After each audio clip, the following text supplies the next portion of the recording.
প্রিয় ভাইয়েরা, শিখার পরে আমি নিজেও এই আমল করেছি। এই কোরআনে করিমকে মাথায় নিয়ে বলি, এই কোরআনে করিমকে মাথায় নিয়ে বলি, এই কোরআনে করিমকে মাথায় নিয়ে বলি, এই কোরআনে করিমকে খুলিয়ে কলিজার সাথে মিলেই বলি, আমার মাওলার নামে কসম করিয়ে বলি, যতবার আমি এই আমল করেছি নিজের জন্য, বিপদগ্রস্ত আত্মীয় স্বজনের জন্য, খোদার কসম প্রত্যেকবার আল্লাহ আমাকে এর ফলাফল হাতে হাতে দিয়েছে। শেখ আহমদ সরহান্দি তার নাম ছিল, তিনি তার কিতাবে আমল শিখাইছেন। কোন মুসলমান যদি ঋণগ্রস্ত হয়, এত ঋণ হয়ে গেছে, আদায়ের কোনো ব্যবস্থা নাই, খেতে ফসল হয় না, দোকানটা অচল হয়ে গেছে, ছেলেটা বিদেশে গিয়ে ফাঁসিয়ে গেছে, থাকতেও পারে না, আসতেও পারে না, 2-3টা মেয়ে ঘরে উপযুক্ত, কারো বিবাহ হয় না, একটা মেয়েকে বিবাহ দিয়েছিল, তালাক নিয়ে মেয়েটা ঘরে চলে আসছে, ছেলেটা খারাপ ছেলেদের সাথে মিশিয়ে মদ জুয়ার উদ্ভস্ত হয়ে গেছে।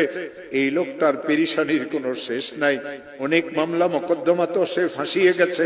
হযরত মুজাদ্দিদ আল ফিসানি বলেন, কঠিন থেকে কঠিন বিপদগ্রস্ত মুসলমান যদি ইশারের নামাজের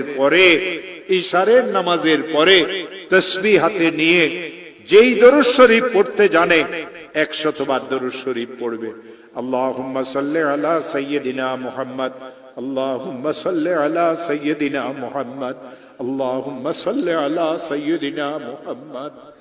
আর 499 বার পড়বে লা হাওলা ওয়ালা কুওয়াতা ইল্লা বিল্লাহ।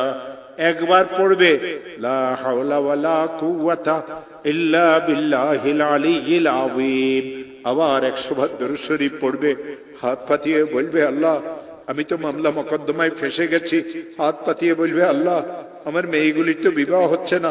হাত পাতিয়ে বলবে, আল্লাহ আমার একটা মেয়ে তালাক নিয়ে ঘরে চলে এসেছে। হাত পাতিয়ে বলবে, আল্লাহ আমি মামলা মোকদ্দমাতে ফাঁসিয়ে গেছি।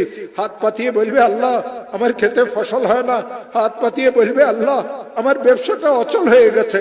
হাত পাতিয়ে বলবে, আল্লাহ আমি সন্ত্রাসীদের দ্বারা কবলিত। হাত পাতিয়ে বলবে, আল্লাহ আমার ছেলেটা তো বিদেশে গিয়ে ফাঁসিয়ে গেছে। হাত পাতিয়ে দিয়ে বলবে, আল্লাহ আমার আরেকটা ছেলে তো অনেক খারাপ হয়ে গেছে, আমাকে মারধরও করতে চায়। মাওলা তুমি আমাকে বিপদ থেকে মুক্ত করে দাও। আমার হাতে কোরআন আছে। দেওবন্দ মাদ্রাসার একজন বড় মুহাদ্দিস হযরত মাওলানা মুফতি আমিন সাহেব পালানপুরি, তিনি আমাকে আমল শিখাইছেন। তিনি আমাকে এই কথা বলেছিলেন, মাওলানা যখন এই আমল শিখেছি নিজের জন্য, বিপদগ্রস্ত আত্মীয় স্বজনের জন্য, যখন এই আমল আমি করেছি, আল্লাহর কসম এর ফলাফল আল্লাহ আমাকে হাতে হাতে দিয়েছে। ও আমার প্রিয় ভাইয়েরা, শিখার পরে আমি নিজেও এই আমল করেছি। এই কোরআনে কারীমকে